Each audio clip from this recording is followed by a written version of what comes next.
बातमी नागपूरमधून. नागपूरमध्ये रात्री अवकाळी पाऊस बरसलाय. अवकाळी पावसामुळे हजारो पोतं धान्य भिजलंय. कमना एपीएमसी मार्केटमध्ये हजारो पोतं धान्य भिजलं.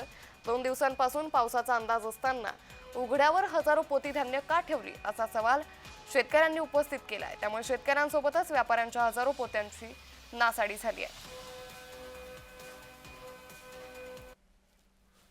काल रात्री आलेल्या अवकाळी पावसामुळे याच्यात प्रचंड नुकसान शेतकऱ्यांना झाल्याचे दिसत आहे. मी सध्याच्या घडीला नागपूर एपीएमसी बाजार मार्केटमध्ये आहे. आपण बघू शकता की मोठ्या प्रमाणात या कृषी उत्पन्न बाजार समितीमध्ये प्रचंड गहू ठेवला आहे. हा गहू संपूर्ण ओला झालेला आहे आणि त्याच्या नुकसान आता शेतकऱ्यांना होताना दिसत आहे.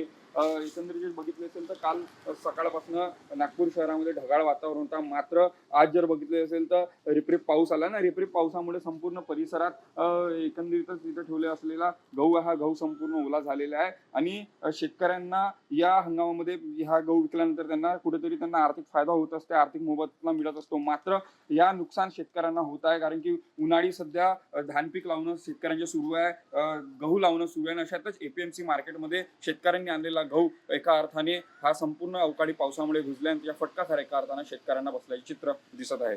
तेजस मुळतुरे, जय महाराष्ट्र न्यूज, नागपूर.